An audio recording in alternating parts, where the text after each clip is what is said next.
kesempatan kali ini saya ingin berbicara tentang nilai-nilai karakter dalam Alkitab.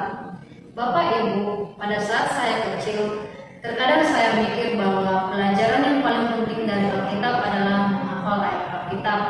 Tetapi semakin dewasa saya sadar bahwa yang paling penting itu seharusnya adalah bagaimana ayat itu membentuk saya siapa saya hari ini.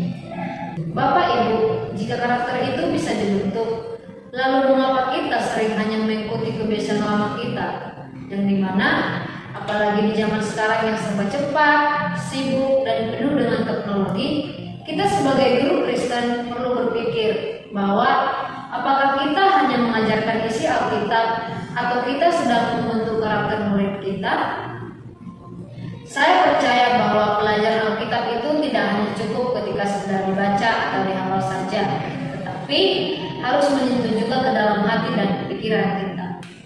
Dalam Alkitab, kita bisa melihat sosok seorang Musa yang dimana mempunyai jiwa keteladanan, karakter, dan kesabaran, yang dimana sosok seorang Daud juga dengan pertobatannya.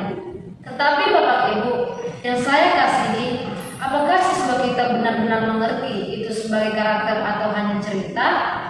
Jadi, beberapa waktu lalu saya bertemu dengan salah satu anak remaja. Saya berkata, "Kamu minggu lalu sudah belajar tentang kasih dalam pelajaran Alkitab.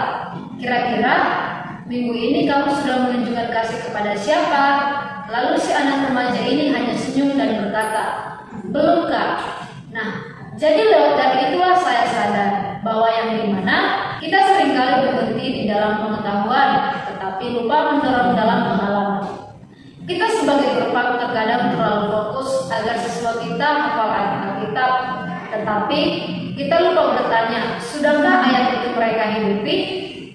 Menanamkan nilai karakter artinya membawa Alkitab dalam realitas kehidupan mereka. Seperti ketika kita mengajarkan tentang pengampunan, kita sebagai guru harus memberi ruang agar siswa dapat memperhatikannya, yang dimana bisa lewat cerita mereka dan lain-lain.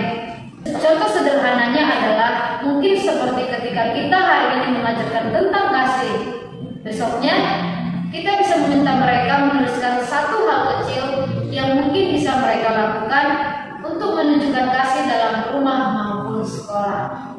Jadi, pengajaran Alkitab bukan hanya soal membentuk pengetahuan, tetapi menanamkan nilai-nilai yang baik, yang dimana dapat mendorong perubahan setiap sikap anak didik kita.